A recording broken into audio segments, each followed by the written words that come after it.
USC's move to the Big Ten this year was one that was made because they were seen as one of the most valuable brands in college football, and joining the Big Ten would sort of ensure their viability as a top brand in the future. Well, so far it's been a huge mistake for the Trojans, and they're currently sitting at 3-4, with their only wins coming against LSU, Utah State, and Wisconsin. They've lost big games on the road against a pretty bad Michigan team, and Minnesota, and most recently Maryland. There was some legitimate hype before the season that USC could be one of the better teams in the new Big Ten, alongside Oregon and Ohio State, but that went out the window a while ago. Lincoln Riley hasn't exactly brought his high-flying offense to LA either, so there's some people in LA that want him fired now. They do have some great weapons on their roster, like Miller Moss at quarterback, Zachariah Branch and Mekhi Lemon at receiver, and Woody Marks at running back, but all that's done is brought them to a 1-4 record in the conference and third to last place. No one would have expected that. The only teams that are worse than them in the conference are Purdue, who's 1-6, and their rival UCLA, who literally hired the cheapest guy possible because they couldn't afford a good coach. USC is a disaster, and in today's video, we're going to talk about what the heck has gone wrong for the Trojans. But first, before we get started with today's video, if you're a big fan of college football, be sure to subscribe to the channel, leave a like if you want to support today's video, and let me know what player, team, topic, or situation I can cover next. Now let's get started and talk about USC football. The issues with USC start and end with their head coach, Lincoln Riley. He's been the head man for the Trojans for about 2.5 years now, and they have slowly gotten worse with him as their head coach, every season since they hired him. He won 11-3 in his first year in 2022, making the Pac-12 championship but losing to Utah, and then losing the Cotton Bowl to that insane Tulane team in one of the greatest bowl games in recent memory. But the next season, he followed it up with an even worse 7-5 campaign, going just 5-4 in the conference and having their biggest win of the year come against Louisville in the Holiday Bowl. A lot of USC's struggles since Coach Riley was hired came down to the defensive side of the football. He was known as strictly an offensive football coach, even going back to his time taking over for Bob Stoops at Oklahoma in 2017. And while those offenses were good as they trotted out guys like Baker Mayfield, Kyler Murray, and Caleb Williams, his defenses at Oklahoma were more often than not average at best to pretty bad at worst. In 2017, under Mike Stoops at DC, the Sooners finished allowing 27.1 points per game on defense, the 68th best in the country. The next year in 2018, they allowed over 33 points a game, good enough for 101st, and then in 2019, he brought in Alex Grinch from Ohio State to be his DC. He had previously been the defensive coordinator at Washington State, and he was a pretty bad coordinator there too. The 2019 Sooners would finish with the 64th best defense in the country in terms of points allowed, letting up 27.3 points. They had their best defensive season in that weird 2020 season, having a top 30 defense in terms of points allowed, allowing just 22 a game. But as soon as the pandemic was over, they went right back to 60th, allowing almost 26 points per game in the year of 2021. That is even against teams like Western Carolina, West Virginia, and Nebraska, who all three combined just scored 29 points. Western Carolina was in the middle of being one of the worst teams in the FBS that year since they went 1-8 the year before, and in 5 seasons as Oklahoma's head coach, Lincoln Riley's defense is placed at an average of 64th best in the country, well below most of the Power 5. If you ignore that weird pandemic season where his defense finished at 29th, they finished on an average of 73rd. When Lincoln left Oklahoma for USC in 2022, he brought Grinch alongside him to be the DC. Week 8 of the NFL season is now upon us, and as a Colts fan, I've been watching how Anthony Richardson has been playing, and I'm not quite impressed with them. That's why this weekend, if I were to place a bet, I would say that the Texans are going to easily beat the Colts. But if you're as convicted as I am about a certain bet, be sure to place your bet with MyBookie.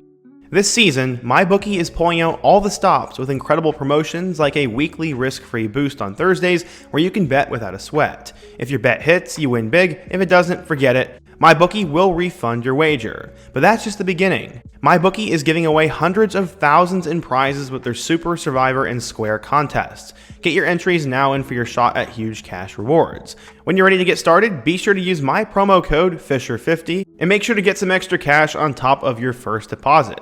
If you type in Fisher50, you'll get up to $1,000 in a welcome bonus bet plus a $10 casino chip. MyBookie's tiered bonuses make it easy to deposit with crypto or with credit, and the bigger your deposit, the bigger your bonus. The bonus would be 100% match up to $1,000 plus a $10 casino chip. With MyBookie, you can bet on anything, anywhere, at any time, and make your season a winning season. Be sure to check out my link down below and use my promo code Fisher50. USC finished at 94th in points allowed per game in 2022 and 121st in 2023. 9 games into the season in 2023, Trojan fans and media had enough and they decided to fire Coach Grinch. Neither of the two interim coordinators, defensive line coach, or other coordinators were good either, so they didn't make the defense any better. Coach Riley turned to UCLA defensive coordinator DeAnton Lynn to be his DC in 2024, and yes, Coach Lynn's defenses have gotten better, as they're currently just sitting at 22 points per game and top 50 in the country, but look at the teams that they have played. The only team that you could really say has a high-flying offense is LSU, since they average about 34 points per game. That is the best offense they've played all season long, and now it's USC's offense that is struggling as well, sinking to about 56th in the country, as opposed to like 3rd last year. Their current offensive coordinator is Josh Henson, who's been USC's offensive line coach and OC since Coach Riley arrived, and USC is his first time being an OC, since he's only been an O-line coach before that. His offense finished at 3rd best in 2022 and 2023, but those were with Caleb Williams at quarterback, and guys like Jordan Addison, Brendan Rice, and Taj Washington at receiver. Despite having good receivers on the roster like Mekhi Lemon and Zachariah Branch, the offense just can't seem to succeed as much in the new conference. Their best receiver so far is sophomore Jacoby Lane, who has 27 catches for just barely over 300 yards and 5 touchdowns. Most of that came in one game against Wisconsin. An underrated focus on Lincoln Riley's offense is the running back, and while Woody Marks is having a good season with nearly 700 yards so far in 7 games, they refuse to give more snaps to freshman Quentin Joyner, as at least on paper, Joyner's averaging nearly 10 yards per carry on just 33 carries. So not only is Coach Riley struggling to find good defensive coaching like he always has, but his offensive play calling struggles and depth chart decisions are honestly being masked by elite quarterback play. As good as Miller Moss is at quarterback, he won't be pushing for the Heisman Trophy anytime soon, especially since so far this season, he has 1,900 passing yards and 14 touchdowns, but also 6 interceptions, averaging almost a pick a game. He's also not as much of a runner, only putting up 1 rushing touchdown so far, and he's also taken 10 sacks, so his rushing yards total is minus 30. He's lost 60 yards on sacks alone. While some theorize that this is long travel times as a member of the Big Ten, there have not been enough games to prove whether or not that is true. While they have lost all 3 of their away games at Michigan, Minnesota, and Maryland, they also lost to Penn State at home, who is 4 time zones away in the Eastern time zone. If being jet lagged was the case, it would also be more likely for Big Ten teams traveling to the Coliseum to struggle as well. And honestly, that doesn't seem like it's the case.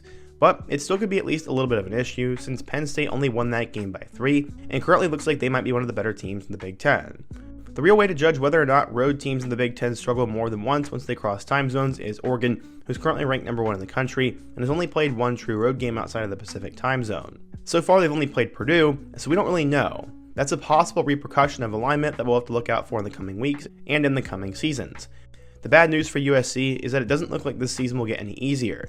They might make it to bowl eligibility in the next couple weeks, since they play 4-3 Rutgers at home and are projected to win by 2 touchdowns. They then travel to 4-3 Washington after that, they play Nebraska at home, and then they face their rivals UCLA. To finish the season, they play against Notre Dame, who aside from their early season loss to Northern Illinois, has not lost another game this year and might have finally figured it out. I could honestly see them winning 2 or 3 of those games, but it will have been a steady decline for the Trojans ever since Lincoln Riley was brought in to be their head coach. So yeah, there has been some legitimate talk about firing him and moving on, which is really crazy to think. They'll have one huge problem to turn around though, and in every single one of their losses, USC was leading at some point in the 4th quarter. They keep finding new and inventive ways to choke away close games, just like Nebraska did in 2021 and KU this season. It comes back to one of the biggest issues that Oklahoma and USC fans had about Lincoln Riley, as he's one of those blue blood coaches that just can't win big. During his time in Oklahoma, the Sooners made the college football playoff in 17, 18, and 19, and they lost every single one of those college football playoff semifinal games. USC made the Pac-12 championship game under Riley as head coach in 2022, but lost to Utah. The Cotton Bowl afterwards was huge, and Tulane ended up beating them as well. In 2023, he lost every single regular season game against ranked opponents in Notre Dame, Utah, Washington, and Oregon. The only rivalry game USC won that season was against Stanford at home in Week 3, and that doesn't mean anything. His overall coaching record against the top 25 is 17-12, which would be good if he was the head coach of a mid-tier Power 5 team, but as the head coach of a team like Oklahoma and USC, who are typically in the top 10 all the time, that means he's getting upset a lot. While at head coach at Oklahoma, he developed a knack for losing to Oklahoma's longtime rivals. He was 4-1 against Oklahoma State and Texas, but lost what could have been the last ever Bedlam game because he was looking forward to coaching at USC. But against his old conference rivals, he was often upset. He was 3-2 against K-State, 3-2 against Iowa State, and these are 2 teams that were never ranked as high as Oklahoma when they played, but they figured out ways to beat the Sooners. So really the answer as to why USC is terrible in 2024 is a combination of all the weaknesses that Lincoln Riley's had as a head coach, all coming to play at once. You mix this with the conference schedule that isn't favored for a road team, and then take away some of the talent that Riley had, and this is a recipe for disaster. Since USC has a blue blood program though, there's a possibility they'll fire him at the end of the year and try to find a new head coach.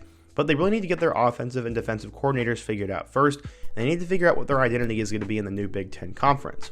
I have no idea what I would do if I was USC's AD right now. By the way, it's been very disappointing for the Trojans, and their fans have a right to be upset right now. But what do you guys think? If you're a USC fan, why are the Trojans terrible so far this year? What the heck has gone wrong? And what does USC have to do to get better? Be sure to let me know down below, leave a like if you want to support today's video, subscribe if you're new, and check out all my other videos on the end screen.